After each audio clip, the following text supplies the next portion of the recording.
ব্যাং, বিশাল explosion, তারপর থেকে মহাবিশ্ব ছড়াচ্ছে।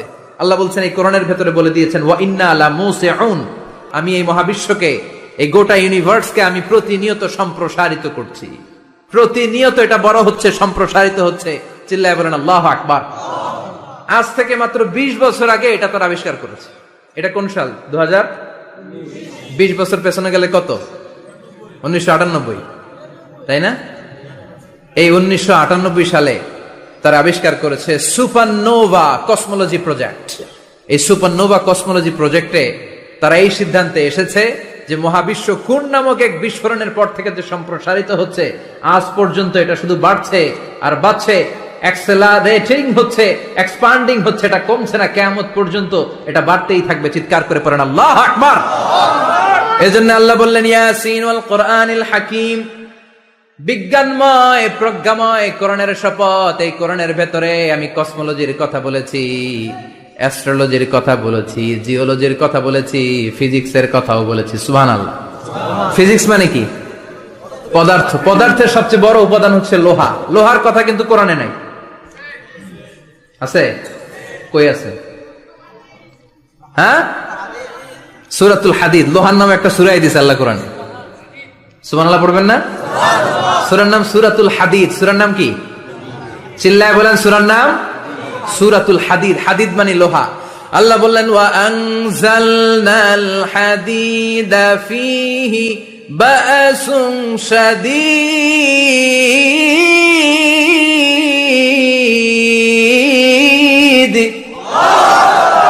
ওয়া আনজালনাল হাদিদ ফীহি বা'সুন শাদীদ, আমি লোহা নাজিল করলাম আর লোহার ভেতরে আমি ভয়ঙ্কর শক্তি ঢুকাইয়া দিলাম। সুবহানাল্লাহ। ফীহি মানাফিউ লিন-নাস, লোহার ভেতরে মানুষের জন্য অনেক কল্যাণ আছে। সুবহানাল্লাহ। লোহা ছাড়া পৃথিবীতে কিছু হয়? আংটি বানাতে লোহার দরকার আছে না নাই? ঘড়ি বানাতে, গাড়ি বানাতে, বাড়ি বানাতে, মোবাইল বানাতে, হেলিকপ্টার, প্লেন, রকেট, মাইকের স্ট্যান্ড। সুবহানাল্লাহ কোন?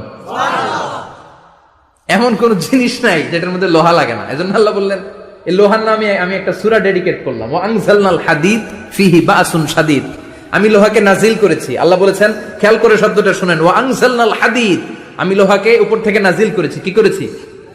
কথা বলেন। তার মানে লোহা পৃথিবীতে ছিল না, নাজিল করছে কে? লোহা পৃথিবীতে ছিল? পৃথিবীতে ছিল? পৃথিবীতে থাকলে নাজিল করবেন কেন? এই যে কোরআনটা পৃথিবীতে আগে ছিল, নাজিল করছে কে? কোন ফেরেশতাকে দিয়ে?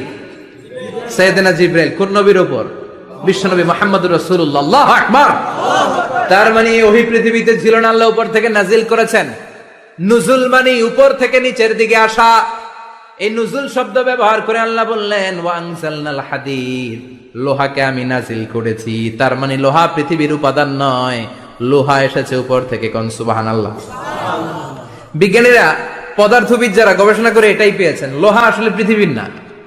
লোহা পৃথিবীতে উৎপাদন করা হয় নাই। লোহার যে মলিকিউল, অণু আছে, লোহার একটা অণু তৈরি করার মতো ক্ষমতা পৃথিবীর নাই। ইভেন এই সৌরজগতের কোনো কিছুর নাই। সূর্যের তাপেও লোহা তৈরি হতে পারে। লোহার ছোট্ট একটা অণু তৈরি করতে কমপক্ষে 1 কোটি ডিগ্রি সেলসিয়াস তাপের প্রয়োজন হয়। তার মানে এটা পৃথিবীর কোনো উপাদান নয়, এটা আনজালনাল হাদিদ। আল্লাহ বলেন মহাবিস্ফোরণের কারণে গলিত অন্য কোন তারার ভেতর থেকে লোহার উপাদান আমি পৃথিবীর ভিতরে এনে ঢুকিয়ে দিয়েছি। তার মানে পদার্থের কথা কোরআনে আছে না নাই? সুবহানাল্লাহ কইবেন না? এরপরে বায়োলজির কথা আছে না নাই? বায়োলজিক্যাল অ্যাসপেক্ট অফ মাউন্টেন্স, কেমন করে পাহাড়ি রেঞ্জ তৈরি হলো, আছে না নাই? ওয়াজআলনাল জিবালা আওতাদা, পাহাড়কে আমি পেরেক মেরে দিয়েছি। ওমিয়া কাঠের ভেতরে যখন পেরেক মারেন, পেরেকের বেশিরভাগ অংশ কাঠের ভেতরে ঢুকে যায়, উপরে দেখা যায় সামান্য, ঠিক কিনা? তো লোহা যদি আল্লাহ পেরেক মারেন, উপরে যা দেখা যায় এটা সামান্য, আসল পাহাড় তো মাটির নিচে। সুবহানাল্লাহ কইবেন না? আসল পাহাড় কোথায়? পেরেক যদি কাঠের মধ্যে ঢুকিয়ে দেন, পুরো পেরেকটা কাঠে ঢুকে যায় না, উপরে দেখা যায় কত? সামান্য। পাহাড়ের যা আপনি দেখেন এটা তো পেরেকের মাথা, পুরো পাহাড়টা আল্লাহ জামিনের ভেতরে ঘিরে দিয়েছেন। চিল্লায় পড়েন আল্লাহু আকবার। আবার আল্লাহ বললেন অমিনাল জিবালি জুদাদুম বিদু ওয়া হুমরুম মুখতালিফুন আলওয়ানু, আছে না নাই? ওয়া গরাবিবু সুদ, আল্লাহ বলেন নানা রঙের পাহাড় পর্বত মহাবিশ্বে আমি তৈরি করেছি। কোন পাহাড় হচ্ছে রক্তিম বর্ণের, কোন পাহাড়কে বানিয়েছি আমি কৃষ্ণ বর্ণের, কোন পাহাড়কে বানিয়েছি আমি শুভ্র বর্ণের, কোন পাহাড়ের রং কালো, কোনটা সাদা, কোনটা নীল, আছে না নাই?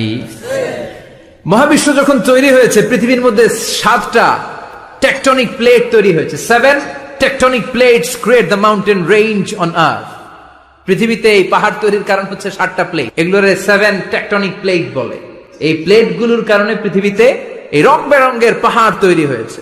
কত রঙের যে পাহাড় আছে, আরব বিশ্বে পাথরের পাহাড়, বাংলাদেশে মাটির পাহাড়, ব্রুনাই, সিঙ্গাপুর, ইন্দোনেশিয়াতে যদি যান আরেক ধরনের পাহাড়। চায়নার একটা শহর আছে গানজু সিটি, কি নাম? এই গানজু সিটিতে একটা পাহাড় আছে রেইনবো মাউন্টেন, ওখানে 7 রঙের পাহাড় পাওয়া যায় এক জায়গায়। সুবহানাল্লাহ কইবেন না? রেইনবো মানে কি? রংধনু। রংধনুর কয় রং? কথা কন। ছোটবেলা আমরা মুখস্থ রাখতাম বেনিয়া সহকলা, বেতে বেগুনি, নিতে নীল, আতে আসমানি, সতে সাদা, হতে হলুদ, কতে কালো, লাতে লাল। সুবহানাল্লাহ নাই? মনে রাখার কি অসাধারণ পদ্ধতি। এই রেইনবো মাউন্টেন, রংধনুর 7 রঙের পাহাড় এক জায়গায় পাওয়া যায়। এখানে সাদা পাহাড়, এখানে সবুজ পাহাড়, এখানে নীল পাহাড়, ওখানে লাল পাহাড়, এখানে কালো পাহাড়। এই চায়নার গানজু সিটিতে আল্লাহ তাআলা 7 রঙের পাহাড় এক জায়গায় রেখেছেন। চিৎকার করে বলেন আল্লাহু আকবার। তার মানে বায়োলজির কথাও কোরআনের ভেতরে আছে না নাই? এরপর আল্লাহ বললেন কেমন করে আকাশ থেকে আমি পানি নাজিল করে, এটাও কোরআনে আছে না নাই? আমরা ছোটবেলা পড়েছি ওয়াটার সাইকেল, হাইড্রোলজিক্যাল সাইকেল, কেমন করে সূর্যের তীব্র তাপ সাগর থেকে পানিকে জলীয় বাষ্প করে উপসে নেয়, উপরে নিয়ে সেটাকে পুঞ্জীভূত করে দেয়, ঘনীভূত করে দেয়, মেঘ হয়ে যায়, সেখান থেকে ঝিরি ঝিরি ঝিরি ঝিরি বৃষ্টি পড়ে, আছে না নাই? আর ওই বৃষ্টির গান আমরা গাই, এই বৃষ্টি ভেজা রাতে তুমি চলে যেও না। ওই বৃষ্টি পেয়ে আল্লাহর কাছে দোয়া করে না। বিশ্বনবী বলেন রহমতের বৃষ্টির নিচে দাঁড়িয়ে কেউ যদি হাত তুলে দোয়া করে, ওই দোয়া কবুল করে কে? আল্লাহ। আবার আকাশের মধ্যে মেঘের ঘনঘটা দেখলে বিশ্বনবী পেরেশান হয়ে যেতেন, হয়রান হয়ে যেতেন, আর আল্লাহর কাছে বলতেন আল্লাহ এই মেঘ দিয়ে তুমি আমাদেরকে আযাব দিও না, তুমি আমাদেরকে গজব দিও না, তুমি আমাদেরকে শেষ করে দিও না, এই মেঘ থেকে তুমি আমাদেরকে রহমতের বৃষ্টি দাও। পড়ে না আমিন। বৃষ্টি দেখলে বিষ্ণু বলতেন আল্লাহুম্মা সাইয়িবান নাফিআ, ইয়া গাউসু আগিসনা গাউসান মুগীসান মারিআন মারিআন নাফিআন গায়রা দার আজিলান গায়রা আজিল। হে আল্লাহ এই বৃষ্টি থেকে তুমি ঠান্ডা রহমতের পানি দাও। কি দাও? আল্লাহ মেঘে দে পানি দে, ছায়া দে রে তুই আল্লাহ মেঘে দে। পড়েন পড়েন, আল্লাহ মেঘে দে পানি দে, ছায়া দে রে তুই আল্লাহ মেঘে দে। এই ওয়াটার সাইকেলের কথা আল্লাহ বলেছেন। আলম তারা আন্নাল্লাহ ইউসজি সাহাবান, কাফের নাস্তিক যেগুলো সমাজের আবর্জনা খড়কুটা, ওরা কি দেখে না কেমন করে আমি বাতাসকে জলীয় বাষ্প করে আকাশে তুলি, বায়ুমণ্ডলে নিয়ে যাই, সুম্মা ইউআল্লিফু বাইনাহুম, জলীয় বাষ্পগুলারে তখন আমি ঘনীভূত করি, সুম্মা ইয়াজআলুহু রুকামান, এরপরে আমি মেঘে পরিণত করি, ফাতারাল ওয়াদকা ইয়াখরুজু মিন খিলালিহি, তারপর মেঘের ভেতর থেকে ঝিরি ঝিরি ঝিরি ঝিরি বৃষ্টি নাজিল করে কে? আবার আল্লাহ বললেন পানি থেকে আমি পৃথিবীর সব প্রাণগুলারে বানালাম, ওয়াজআলনা মিনাল মাই কুল্লা শাইইন হাইয়্যা ফালা ইয়াকিলুন, পানির ভেতর